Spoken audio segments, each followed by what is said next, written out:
ইনি হচ্ছেন আমার মা। আমার মায়ের খুব শরীর খারাপ, নিজে থেকে হাঁটতে পারে না, বসিয়ে দিতে হয়। শরীর খুবই খারাপ, যার জন্য আমি ভিডিও করতে পারছি না, খুব সমস্যার মধ্যে রয়েছি। এদিকে আমার বোনের তারও সেই ক্যান্সার হাসপাতালে ভর্তি ছিল, এখন বাড়িতে নিয়ে এসছে। অবস্থা খুবই খারাপ আমার বোনের, তাকেও আমি দেখতে যেতে পারছি না। আজকে ভাবছি যাব, দেখে আসবো। আমার বোনের অবস্থাও খুব খারাপ, খুব খারাপ অবস্থার মধ্যে রয়েছে। তার দুটো বাচ্চা, একটা মেয়ে একটা ছেলে। সে মেয়ে ওকে সেবা যত্ন করছে, ওর মাকে কে দেখবে, ওর মেয়েটাই সেবা যত্ন করছে। এদিকে আমার মায়ের এই দশা। ও আমার মায়ের বাড়িতে ছিল, একাই থাকতো, তো সেখানে আমি প্রত্যেকদিন যাওয়া আসা করতে পারছিলাম না।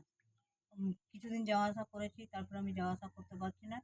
তারপরে আমার মাকে এখানে নিয়ে আসলাম, সুস্থ হয়ে যায়। আশা করি সুস্থ হয়ে যাবে। আপনারা প্রার্থনা করবেন যাতে সুস্থ হয়ে যায়, ভালো হয়ে যায়। আর আমি যে ভিডিও করতে পারছি না, যাতে আমি ভিডিও করতে পারি। আপনারা প্রার্থনা করবেন যাতে আমার বোন, আমার মা যাতে সুস্থ হয়ে যায়, ভালো হয়ে যায়।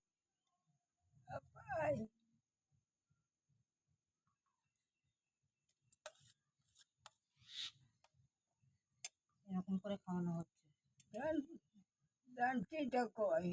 এই তো এখানটা, এই যে এই যে এখানে খাও।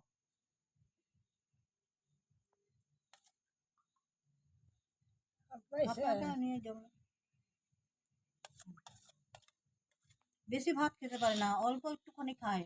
আজকে তো তাও একটু খাচ্ছে। এরা মানে কালকে তো একটুখানি খেয়েছে, আজকে একটু বেশি খাচ্ছে। এর আগে তো একদম খেতেই চাইছিল না, মানে গিলতেই পারছিল না, গিলতেই পারছিল না। জল পর্যন্ত মানে খুব কষ্ট করে গিলত, এমনই অবস্থা।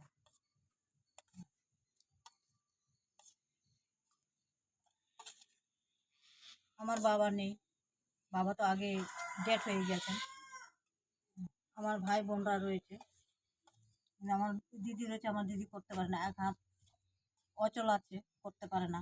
আমার ছোট বোনের সে তো অসুস্থ, নিজে করতে পারছে না, হাসপাতালে ভর্তি ছিল, ক্যান্সার হাসপাতালে। এখন বাড়ি ছুটি করে এখন হাত বাড়িতেই আছে, বাড়ি থেকে চিকিৎসা হচ্ছে।